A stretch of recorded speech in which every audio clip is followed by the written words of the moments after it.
हे माता वैष्णो, आपको श्री राम की सौगंध है कि इस वीडियो को जो भी लाइक करे उसकी सभी परेशानी गरीबी तत्काल दूर कर देना, उसके लंबे समय से अटके सभी बिगड़े कार्य पूर्ण कर देना। जय माता दी। नवरात्रों में चाहे कुछ भी कर लेना, लेकिन ये कार्य जरूर करना। बिन पूजा पाठ के ही सारा फल मिल जाता है। आप चाहे कुछ करें या ना करें, लेकिन नवरात्रों में यह एक काम जरूर कर लेना। मैं माता रानी की सौगंध खाता हूँ, माता लक्ष्मी खुद आपके घर में चलकर आएंगे। आगे आपकी मर्जी। दोस्तों, नवरात्रि में बिना व्रत बिना पाठ के आपको संपूर्ण नवरात्रि का फल मिल जाएगा। यह वीडियो ध्यान से देखना। अगर आपने व्रत नहीं रखा है कोई बात नहीं, आपको परेशान नहीं होना है, क्योंकि कभी कभी हम काम के चलते या फिर ऑफिस वर्क होता है या कभी कभी कुछ ऐसे हम कामों में फंस जाते हैं जिसके कारण हम माता रानी के नवरात्रों में उनको टाइम नहीं दे पाते। तो आपको परेशान नहीं होना है। अगर आपने व्रत नहीं रखा है कोई बात नहीं, पूजा नहीं कर रहे हैं नवरात्रि में कोई बात नहीं। दोस्तों, बस ये एक काम आपको कर लेना है। नवरात्रि में जितने भी लोग पूजा पाठ करते हैं उससे भी आपको अधिक बढ़कर के फल प्राप्त होगा। तो ये वीडियो ध्यान से देखना। आज की जो मैं वीडियो बताऊंगा बहुत ही सुंदर है, ज्ञानवर्धक जानकारी है।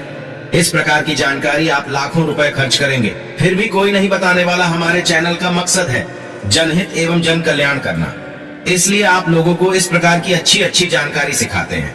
तो आइए इस वीडियो में जानते हैं नवरात्रि में ऐसा कौन सा कार्य करने से बिना व्रत बिना पूजा या फिर बिना कन्या भोजन के सारे फल की प्राप्ति हो जाती है। मैं प्रमाणित जानकारी बताऊंगा। जो जानकारी बताऊंगा शास्त्रों के अनुसार लिखी हुई जानकारी बताऊंगा। और अगर आप भी माता रानी के सच्चे भक्त हैं, माता रानी को मानते हैं, माता रानी के प्रति आपकी आस्था है, माता रानी के प्रति आपका विश्वास है, तो आप कमेंट बॉक्स में जय माता दी जरूर लिखना। इस वीडियो को लाइक कर चैनल को सब्सक्राइब जरूर करना। और हाँ, कमेंट बॉक्स में अपनी राशि भी डाल दीजिएगा। यदि आपकी राशि के अनुसार हमारे पास कोई उपाय होगा तो वह आकर हम आपके कमेंट में रिप्लाई करके बता देंगे। चलिए, समय न रहते हुए मैं आप लोगों को जानकारी बताना चाहूंगा। देखिए, अगर आपने दुर्गा सप्तशती का सिद्ध कुंजिका स्तोत्र के बारे में थोड़ा बहुत अगर आपको जानकारी है तो उसमें लिखा होगा, आपने देखा होगा, न कवचम नार्गला स्तोत्रम कीलकम न रहस्यकम न सूक्तम नापि ध्यानम च न न्यासो न च वार्चनम। कुंजिका पाठ मात्रेण दुर्गा पाठ फलम लभेत अति गुह्यतरम देवी देवानाम अपि दुर्लभम।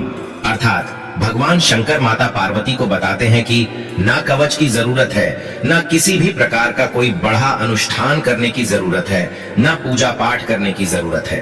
केवल सच्चे मन से अगर नवरात्रि के समय में कोई भी व्यक्ति पूरे मन के साथ, पूरे विश्वास के साथ, सच्ची लगन आस्था के साथ अगर दुर्गा सप्तशती में वर्णित सिद्ध कुंजिका स्रोत का पाठ कर लेता है तो संपूर्ण दुर्गा पाठ का फल उन्हें प्राप्त हो जाता है। जो भी आप व्रत रखते हैं माता रानी के लिए, आप चाहते हैं कि माता रानी का आपके ऊपर आशीर्वाद प्राप्त हो, माता रानी की कृपा मिले। आपकी कोई अधूरी मनोकामना है, वो चाहते हैं आपकी अधूरी मनोकामना पूर्ण हो जाए। सरकारी नौकरी हेतु पितृदोष, राहु दोष, मंगल दोष, कर्ज दोष, शनि दोष, कर्ज का दोष, गरीबों का दोष मात्र पल भर में दूर होगा। तो अगर आपने नवरात्रि का व्रत रखा है तो वो सारे फल अगर आप चाहते हैं और उसका 1000 गुना फल प्राप्त हो जाए तो नवरात्रि के समय में दुर्गा सप्तशती का पाठ जरूर करना। और जो लोग नवरात्रि का व्रत नहीं रखे हैं, किसी कारणवश उन्हें टाइम नहीं मिल पाया है, ऐसे व्यक्ति दुर्गा सप्तशती में वर्णित सिद्ध कुंजिका स्रोत का पाठ जरूर करना। पूर्ण रूप से आपको नव दुर्गा माता का पूजा पाठ करने से, नव दुर्गा के 9 दिन व्रत करने से, कन्या भोजन कराने से जो फल प्राप्त होता है, दोस्तों केवल इस पाठ को सच्चे मन से अगर एक दिन अगर आप जो है नवरात्रि के दिन एक दिन बस केवल आप जो है बैठ करके जप लेते हैं तो पूर्ण रूप से आपको फल प्राप्त हो जाता है। मैं आप लोगों को बताना चाहूंगा, जो लोग समर्थन है ऐसे लोगों को कन्या पूजन भी जरूर करना चाहिए। मैं कल की भी वीडियो में बताया हूँ। अब कन्या पूजन का बेनिफिट क्या है तो माता रानी स्कंद पुराण में भी लिखा है और कई सारे हमारे जो है देवी पुराण में भी इसका वर्णन मिलता है। माता रानी जितना पूजा पाठ से प्रसन्न होती हैं, उतना ज्यादा कन्या भोजन कराने से हो जाती हैं, क्योंकि कन्याओं को देवी का स्वरूप माना जाता है।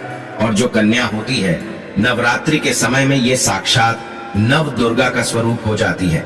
मैं कन्या पूजन के बारे में विस्तार से वीडियो के अंत में बताऊंगा, तो वीडियो में कंटिन्यू बने रहना। कन्या पूजन कैसे करना है और क्या मुहूर्त है सब बताऊंगा।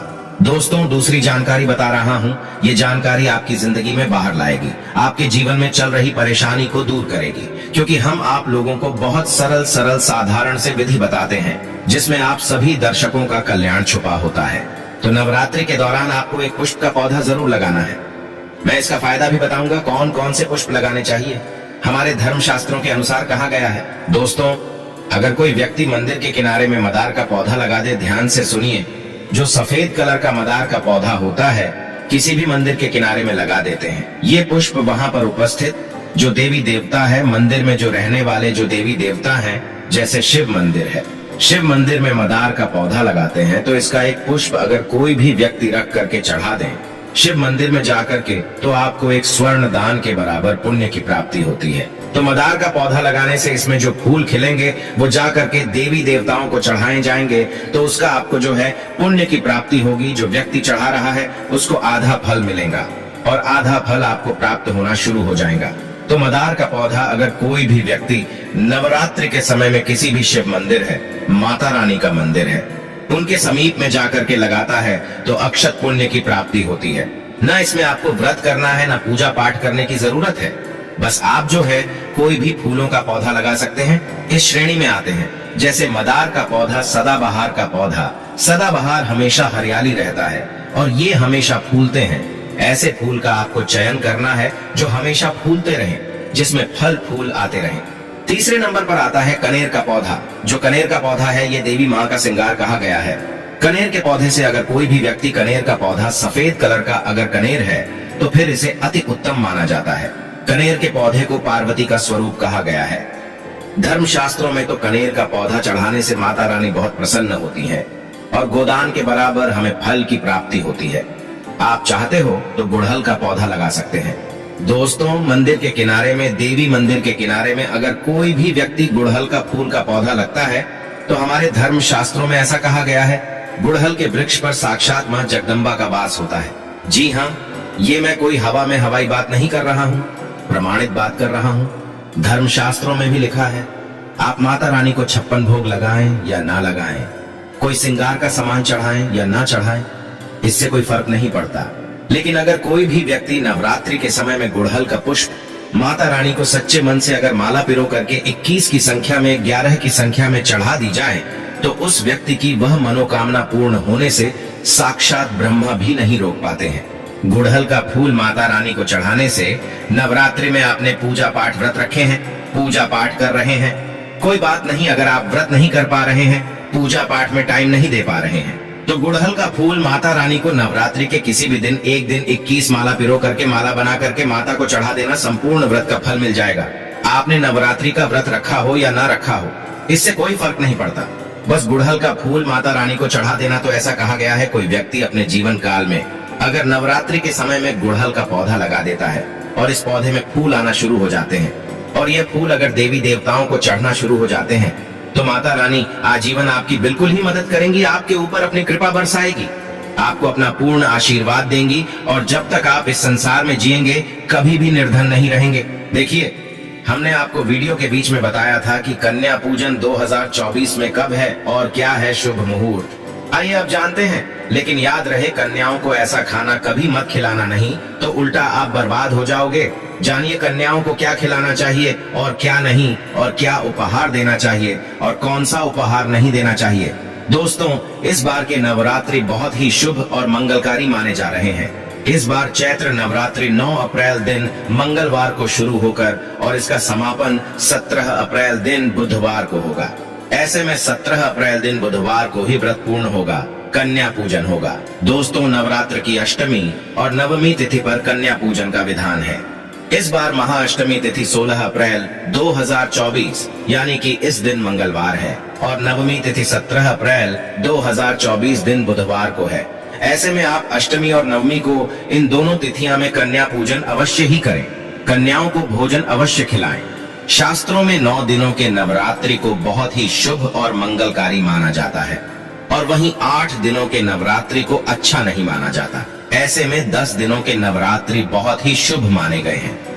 शास्त्रों के अनुसार नवरात्रि के दिनों में माता रानी का पूजन करने से, कन्या पूजन करने से माँ अभय वरदान प्रदान करती हैं। कुंडली में जो कष्ट होते हैं उन्हें ठीक कर देती है। श्रीधर की तरह ही सच्चे हृदय वाले व्यक्ति के सभी कष्टों का निवारण माँ शीघ्र ही करती है। माँ की उपासना से विनम्रता का विकास होता है। सभी कष्ट, दरिद्रता, दुख, कष्ट नष्ट हो जाते हैं।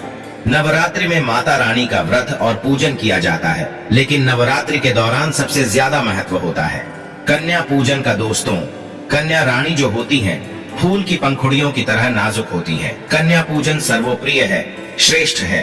कन्या के रूप में स्वयं जगदम्बा देवी, माता वैष्णो, 9 देवियां अर्थात समस्त ब्रह्मांड इनके शरीर के कण कण में वास करते हैं। बहुत कम लोग जानते हैं 33 कोटि देवी देवताओं का वास होता है। कन्याओं के मस्तक पर कन्या चाहे छोटी हो चाहे बड़ी हो, वह सदैव पूजनीय है, माँ के समान मानी जाती है। दोस्तों, माना जाता है व्रत और उपासना से माता रानी इतना प्रसन्न नहीं होती है जितना कि कन्या पूजन से होती है। नवरात्रि में छोटी छोटी कन्याओं को माता रानी का स्वरूप माना जाता है। कन्याओं को भोग लगाया जाता है, उन्हें प्रसन्न किया जाता है और बदले में आशीर्वाद मांगा जाता है। कन्याओं को प्रसन्न करने के लिए गिफ्ट आदि उपहार वगैरह दिए जाते हैं। माना जाता है अगर कन्याओं को कोई भेंट दी जाए और वो उसे खुशी खुशी स्वीकार कर ले तो इसका मतलब है माता रानी अर्थात माता वैष्णो ने वो भेंट स्वीकार कर ली। जिन पर कन्याएं प्रसन्न होती हैं तो समझो उन्हें माता रानी का आशीर्वाद मिल गया और माता रानी की कृपा से उन्हें मुंह मांगा वरदान प्राप्त होता है। कन्या पूजन कोई मामूली पूजन नहीं होता। समस्त ब्रह्मांड में जो पूजा होती है उनसे बढ़कर कन्या पूजन को माना जाता है। 10 बार गंगा स्नान करने से और 100 बार यज्ञ करने से तथा 1000 बार यात्रा करने से जो पुण्य मिलता है वह मात्र एक बार कन्या पूजन करने से करोड़ों गुना भक्त को मिल जाता है, प्राप्त हो जाता है। दोस्तों, इसीलिए कहा जाता है कि कन्याओं को सताना नहीं चाहिए, इससे समस्त ब्रह्मांड हिल जाता है। कन्याओं की जितनी सेवा की जाए कम ही होती है। कन्याएं कोई मामूली नहीं होती। कन्या के रूप में स्वयं उनके मस्तक पर विराजमान होकर स्वयं देवी चलकर आपके घर तक आती हैं।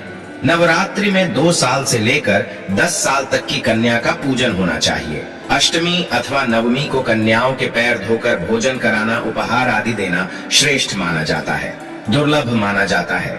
ऐसा मौका कभी हाथों से नहीं जाने देना चाहिए। इस दिन जितना ज्यादा हो सके कन्याओं को हाथ पकड़कर, पैर पकड़कर अपने घर तक लेकर आएं। दोस्तों, वीडियो में आगे बढ़ने से पहले आप अपनी राशि भी कमेंट बॉक्स में जरूर डाल दीजिएगा। यदि हमारे पास कोई उपाय होगा तो वह आकर हम आपके कमेंट के रिप्लाई में बता देंगे। कोई भी राशि के अनुसार अगर उपाय करता है तो माता वैष्णो बड़ी प्रसन्न होती है और ऐश्वर्य धन प्रदान करती है, मालामाल बना देती है। इसीलिए राशि कमेंट में जरूर छोड़ें और हाँ, माता को एक लाइक जरूर करें। लाइक करने में कंजूसी ना करें। दोस्तों, कैसे करें? कन्याओं का स्वागत। कन्या जब आपके घर आए तब सभी के पैरों को दूध और पानी से उनके पैरों को धुलाना चाहिए। खासकर मर्दों को कन्याओं के पर आवश्यक धोने चाहिए, इससे मैया वैष्णो प्रसन्न होती है। दोस्तों, फिर उसके बाद कन्याओं को किसी साफ जगह पर जमीन पर कपड़ा बिछाकर बैठाना चाहिए। उनके माथे पर अक्षत, फूल और कुमकुम लगाना चाहिए। फिर उसके बाद भोजन ग्रहण करवाना चाहिए। लेकिन हमेशा याद रहे, कन्याओं की थाली में 3 पूरियां कभी न रखें। इसे शुभ नहीं, घोर अशुभ माना जाता है। 3 पूरियां तथा 3 रोटियां मरने वाले व्यक्ति के लिए निकाली जाती हैं और जेल में कैदियों के लिए दी जाती हैं। ऐसे में कन्याओं को उनकी थाली में 3 पूरी कभी ना दें, लेकिन 1-2 करके पूरियां दे सकते हैं। इससे 3 संख्या बढ़ जाती है और दोष भी नहीं लगता। दोस्तों, कन्याओं को खाना खिलाने के बाद अंतिम में कन्याओं के सर पर लाल चुनरी उड़ाना चाहिए और भोजन में आपको खीर, पूरी, हलवा, चना तथा आलू की सब्जी, छोले वगैरह की सब्जी खिलानी चाहिए। पनीर आदि भी खिलाया जा सकता है। वैसे माता रानी का प्रिय भोजन खीर, हलवा, पूरी और छोले आदि ही हैं। लेकिन भूल से भी लहसुन और प्याज का इस्तेमाल कभी ना करें, अन्यथा अनर्थ हो जाएगा। अक्सर कई लोग कन्याओं को कुरकुरे का पैकेट, चिप्स वगैरह का पैकेट खिलाते हैं, जो कि घोर अनर्थ माना जाता है, क्योंकि इसमें लहसुन, प्याज का इस्तेमाल होता है, जिसके कारण आपका व्रत खंडित हो सकता है। माँ दुर्गा क्रोधित हो सकती हैं। जहां आपने 9 दिनों तक लहसुन प्याज का परहेज किया, लेकिन आपकी एक गलती पूरे व्रत को खंडित कर सकती है। इतना भी नादान नहीं बनना चाहिए कि माता रानी रुष्ट हो जाए और कन्याओं को भी अशुद्ध होना पड़े। कन्याओं को डब्बा बंद कोई भी ऐसी चीज ना खिलाएं जिसमें लहसुन प्याज होता है। कई चीज तो ऐसी होती है मार्केट में जिसके अंदर लहसुन प्याज का इस्तेमाल होता है। ऐसा आप कभी मत करना। दोस्तों, कई लोग कन्या पूजन में खाना घर पर नहीं बनाते और मार्केट से रेडीमेड लाकर ही खिलाते हैं तथा दही जलेबी खिलाते हैं, जो कि शुभ नहीं माना जाता। दोस्तों, ऐसा खाना वो लोग खिलाते हैं जिनके घर में मान लीजिए कोई दुर्घटना आदि हो गई है या घर में कोई बीमार है या कोई मुसीबत है, तब वो ऐसा करते हैं। लेकिन अगर आप स्वस्थ हैं, आपको कोई पीड़ा नहीं है, तो ऐसा भूलकर भी नहीं करना चाहिए। माता रानी दही जलेबी नहीं, आपके हाथों का बना भोजन खाना चाहती है, आपका प्यार चाहती है। फिर चाहे आप घर में एक ही पूरी क्यों ना बनाएं माता के लिए, पर आप स्वयं ही अपने हाथों से माता रानी को भोजन खिलाएं। देखिए, भले ही आप दही जलेबी खिला सकते हैं, परंतु माता को घर का बना हुआ शुद्ध भोजन ही अति प्रिय है। खासकर नवरात्रों के दौरान घर में पक्का खाना अवश्य बनाना चाहिए। माता रानी बहुत प्रसन्न होती है। घर का बना पक्का खाना ही कन्याओं को खिलाना चाहिए। हमेशा याद रखें, कन्याओं को प्लास्टिक के बने दोने में खाना नहीं खिलाना चाहिए। ऐसे बर्तन पूजा पाठ के लिए शुभ नहीं अशुभ होते हैं, क्योंकि प्लास्टिक के ज्यादातर बर्तन जो होते हैं जानवरों की हड्डियों द्वारा बनाए जाते हैं, इसीलिए ऐसा पाप मत करना। कन्याओं को हमेशा स्टील के बर्तन या पत्तों से बने बर्तनों में ही भोजन कराना चाहिए, बहुत ही शुभ माना गया है। अगर पेड़ के पत्ते में भोजन कराते हैं तो माता अभय वरदान प्रदान करती है। दोस्तों, एक और बात हम आपको बताने वाले हैं कि यदि नवरात्रों के समाप्त होने के बाद यदि बीच में कन्या पूजन में शुक्रवार का दिन पड़ जाए तो कन्याओं को कोई भी खट्टी चीज नहीं खिलाना चाहिए, क्योंकि शुक्रवार का दिन माता संतोषी को समर्पित होता है और माता संतोषी नवरात्रों के दिनों में सक्रिय अवस्था में होती हैं, यानी वो भी 9 देवियों के साथ में आपके घर में आती है। इसीलिए कन्याओं को भूलकर भी शुक्रवार का दिन अगर पड़ जाए तो खट्टी चीज घर में नहीं बनाना चाहिए और कन्याओं को भी खट्टी चीज नहीं खिलाना चाहिए। घोर पाप लगेगा, आपका किया कराया सब बर्बाद हो सकता है। खट्टी चीजों से माता संतोषी रूष्ट हो सकती हैं, चिढ़ सकती हैं, आपको श्राप दे सकती हैं, इसीलिए नादान ना बने। दोस्तों, भोजन कराने के बाद कन्याओं की थाली में एक लौंग जरूर रखना चाहिए, क्योंकि लौंग देवी शक्ति तथा दुर्गा माँ को बहुत प्रिय है। लौंग माता शक्ति का प्रतीक होती है। लौंग में नव दुर्गा का वास होता है। इन 9 दिनों में माता रानी को लौंग का भोग ही लगाया जाता है, तो खाना खाने के बाद कन्याओं को लौंग अवश्य अर्पित करें। माता रानी को अमृत से बढ़कर लौंग प्रिय है, इसीलिए कन्याओं को थाली में चुपचाप एक लौंग जरूर रख दें। आपका भाग्य चमक जाएगा। माता लक्ष्मी आपके जीवन में धन की कोई भी कमी नहीं होने देंगी। दोस्तों, आपको बता दें, कन्याओं को उपहार में क्या दें। कन्याओं को खुश करने के लिए उनकी थाली में दक्षिणा डालें, ताकि आपके घर में संपन्नता बनी रहे तथा धन की कोई भी कमी ना हो। कन्या जब आपके घर से खुशी खुशी धन लेकर जाती है तो वह भी आपको खुशी खुशी कई गुना आपको धन प्रदान करती है। इस समय कंजूसी मत करना, खुशी खुशी कन्याओं को धन अवश्य देना। कन्याओं को कोई सुंदर गिफ्ट दे सकते हैं। शास्त्रों में बताया जाता है कि कन्या जितना खुश होती है, माता रानी उतना ही जल्द फल की प्राप्ति प्रदान करती है। ऐसे में आप कन्याओं को चॉकलेट बॉक्स दे सकते हैं तथा खूबसूरत कपड़े दे सकते हैं। याद रहे, काले कपड़े ना दें और स्टील के बर्तन भी गिफ्ट के तौर पर दे सकते हैं। याद रहे कि कन्याओं को लोहे का कोई भी सामान नहीं देना चाहिए, नहीं तो राहु केतु का प्रभाव आपके जीवन में प्रवेश कर जाएगा। राहु काल तथा राहु दोष आपको लग जाएगा, आप बर्बाद भी हो सकते हैं। दोस्तों, जब कन्या अपने घर के लिए प्रस्थान करें तो उनके चरण जरूर छू लें और अपने मन में अपनी प्रार्थना को पूरा करें। सच्चे दिल से मांगी हुई मुराद माता रानी अवश्य ही पूरी करती है। सच्चे दिल का मतलब होता है मन में कोई भी लालच ना हो, और अगर वो लालच माता को पाने के लिए बन जाए तो उसे बोलते हैं सच्ची श्रद्धा और सच्ची भक्ति। ऐसी भक्ति के आगे स्वयं 33 कोटि देवी देवता आपको नमस्कार करते हैं। दोस्तों, नवरात्रों के दिनों में अगर मिल जाए आपको ये संकेत, तो समझो माँ दुर्गा आपके घर में आ चुकी है। ये संकेत बताते हैं माँ दुर्गा का आशीर्वाद आपको प्राप्त होने वाला है। तो आइए शुरू करते हैं। दोस्तों, पहला संकेत, जब आप कलश स्थापना करते हैं तो जौ से निकली हरियाली बहुत ही शुभ मानी गई है। कहा जाता है कि जौ से निकली हरियाली हमारे भविष्य में होने वाले अच्छे और बुरे होने का संकेत देती है। ये सभी बातें हमारे आने वाले साल का भविष्य बताती हैं। यदि आपने जौ बोए हैं और वो किसी कारणवश नहीं हो पाए हैं तो ये संकेत बड़ा ही मनहूस माना गया है। कहा जाता है कि नवरात्रों में जौ अगर सूख जाते हैं या बढ़ते नहीं हैं तो आपको समझ लेना चाहिए कि ये साल आपका खराब होने वाला है तथा घर में कोई बीमारी आने वाली है, या दिन दुगनी रात चौगुनी आपकी कम होने वाली है या घटने वाली है। दोस्तों, ये धन हानि का संकेत माना गया है, क्योंकि आपने कोई ना कोई गलती ऐसी कर दी होगी जिसके कारण माता रानी नाराज हो गई हैं। इसीलिए माता से आप क्षमा अवश्य मांग ले। माँ अपने भक्तों को अवश्य माफ करती है। एक माँ ही होती है जो अपने बेटे को, अपने लाल को हर गलती पर माफ करती है, लेकिन ऐसा बेटा किस काम का जो माँ से माफी ना मांगे। इसीलिए माता रानी से अपनी गलती की माफी अवश्य मांग ले। मैया वैष्णो अपने भक्तों को कभी निराश ही नहीं करती। बल्कि उन्हें धन धान्य से और खुशियों से परिपूर्ण बना देती है। और दोस्तों, यदि जौ हरे भरे हो जाते हैं तो ये शुभ संकेत होता है। इससे आने वाले समय में आपको बहुत ज्यादा ही धन लाभ होगा। माना जाता है कि 1 रुपए का सिक्का या चांदी का कोई भी सिक्का जौ के बीचों बीच में अगर मिट्टी में दबा दिया जाए तो घर में सुख समृद्धि आती है, माता लक्ष्मी दौड़ी दौड़ी चली आती है। जौ के अंदर हमेशा 1 रुपए का सिक्का अवश्य डालना चाहिए। जौ को खाली नहीं रखना चाहिए, उसमें धन वगैरह अवश्य डालना चाहिए। इससे माता का आशीर्वाद सदैव परिवार पर बना रहता है और जीवन में कोई भी संकट नहीं आता। खाली जौ मतलब धन भी खाली, खुशियां भी खाली ही मिलेंगी। दोस्तों, नंबर 2, यदि आपकी नींद नवरात्रों के दौरान सुबह 4 बजे के आसपास खुलती है तो इसे बड़ा ही शुभ संकेत माना जाता है, क्योंकि ये समय ब्रह्म मुहूर्त कहलाता है। इस समय देवी शक्ति अपने सच्चे भक्तों को ही जागती है। इस समय उठाना मतलब माता की कृपा प्राप्त करने के बराबर माना गया है। ये संकेत बताते हैं कि माता की सच्ची भक्ति का प्रभाव आपके ऊपर हो चुका है और माता रानी आपको जल्दी ही कोई खुशखबरी देने वाली है। माँ आपकी सच्ची भक्ति से बहुत खुश है।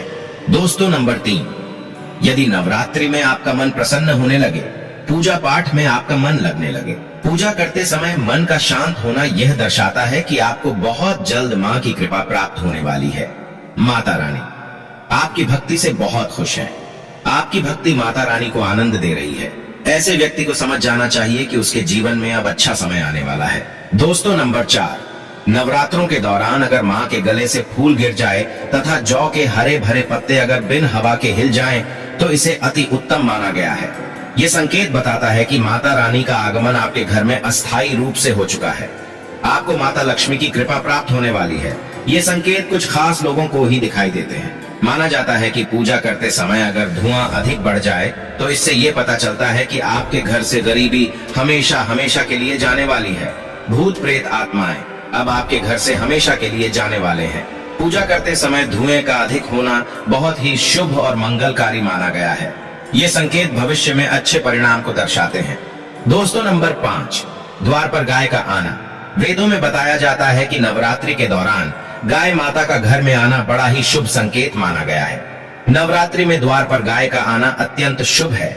यदि आपके भी द्वार पर गाय आती है तो गाय के माथे पर कुमकुम लगाना ना भूले तथा गाय को रोटी जरूर खिलाएं। इससे माँ दुर्गा अत्यंत प्रसन्न होंगी और आपकी झोली खुशियों से भर देंगी। द्वार पर गाय का बार बार आना भी जीवन में आने वाले अच्छे संकेतों की ओर इशारा करता है। दोस्तों, नंबर 6, सपने में शेर का दिखाई देना। अगर आपके सपनों में माँ दुर्गा दिखाई देती है, अर्थात कोई भी देवी अगर आपके सपनों में दिखाई देती है तो बड़ा ही शुभ माना गया है। नवरात्रों के पावन अवसर पर माता के दर्शन किसी खास भक्तों को ही होते हैं। ये सपने कभी किसी को शेयर मत करना। यदि माता की सवारी तथा शेर रात्रि में सपने में बार बार दिखाई देता है तो माँ दुर्गा आपसे प्रसन्न है। ये संकेत बताते हैं कि जल्द ही आपकी कोई मनोकामना अवश्य पूर्ण होगी और आपके शत्रुओं का नाश हो जाएगा। शत्रु आपके नाम से ही थर थर कांपने लगेगा। माँ दुर्गा का वाहन शेर है, इसीलिए नवरात्रि में शेर का दिखाई देना अत्यंत शुभ संकेत होता है। दोस्तों, नंबर 7, यदि कोई छोटी कन्या आपको सुबह सुबह लाल वस्त्र धारण किए हुए दिखाई देती है तो आपने साक्षात मां दुर्गा के दर्शन किए हैं। यदि नवरात्रों में सबसे पहले आपके घर में कन्याओं का आगमन हो जाए तो समझो आपको दुनिया की कोई भी शक्ति, ब्रह्मांड की कोई भी शक्ति आपको करोड़पति होने से नहीं रोक सकती। आपके जीवन में आपके घर में माता लक्ष्मी का आगमन होने वाला है। आप दिन दुगनी रात चौगुनी तरक्की करेंगे। अब आप खुशियां मनाइए और मिठाइयां बांटे। ऐसे में कन्याओं को भरपूर तरीके से खुश रखें और उनका आगमन दूध से चरण धुलाकर करें, कोई भी कंजूसी ना करें। दोस्तों, माता रानी आपको ये संकेत दे रही है कि अब आपका बुरा समय समाप्त हो चुका है। अब जीवन में सुख समृद्धि के द्वार खुल जाएंगे। दोस्तों, नंबर 8, घर पर उल्लू का आना। यदि मां लक्ष्मी का वाहन उल्लू नवरात्रि में आपके घर पर आकर बैठ जाए तो ये भी शुभ संकेत है। इसका अर्थ है कि मां लक्ष्मी का आपके घर में प्रवेश हो चुका है और आपकी आर्थिक स्थिति और मजबूत होगी। लेकिन याद रहे, उल्लू नवरात्रि और दीपावली पर आना ही शुभ माना जाता है। दोस्तों, नंबर 9, यदि ब्रह्म मुहूर्त के समय यानी सुबह के 4 बजे के आसपास घंटियों की आवाज सुनाई दे जाए या शंख की आवाज सुनाई दे जाए तथा कोई भजन सुनाई दे जाए तो बड़ा ही शुभ संकेत माना गया है। इससे यह पता चलता है कि माता रानी आपकी भक्ति से बहुत प्रसन्न है और आपके जीवन में सभी नकारात्मकता का नाश होने वाला है तथा माता लक्ष्मी की कृपा आपको प्राप्त होने वाली है। दोस्तों, नवरात्रों के दौरान घर में काली चींटियों का दिखाना, लंबी लंबी लाइन बनाकर मुंह में खाना ले जाते हुए चींटियों को देखना अच्छा संकेत माना गया है। और यदि मंदिर में पूजा करते समय कोई छिपकली आदि दिखाई दे जाए या मंदिर के स्थान की ओर छिपकली चली जाए तो बड़ा ही शुभ संकेत माना गया है। इससे ये पता चलता है कि आपको माता लक्ष्मी की कृपा प्राप्त होने वाली है, माँ का आशीर्वाद आपको मिलने वाला है। नवरात्रों के दौरान मंदिर में छिपकली का दिखना बहुत ही शुभ संकेत माना गया है। आपकी भक्ति का फल आपको शीघ्र ही मिलने वाला है, क्योंकि छिपकली को माता लक्ष्मी का प्रतीक माना गया है। किसी शुभ अवसर पर छिपकली का दिखना मंगलकारी माना गया है और नवरात्रि में छिपकली का मंदिर में दिखना साक्षात देवी लक्ष्मी का स्वरूप माना गया है। दोस्तों, अगर आप वाकई में माँ वैष्णो की कृपा पाना चाहते हैं तो कमेंट बॉक्स में लिखें, जय माता दी माता रानी।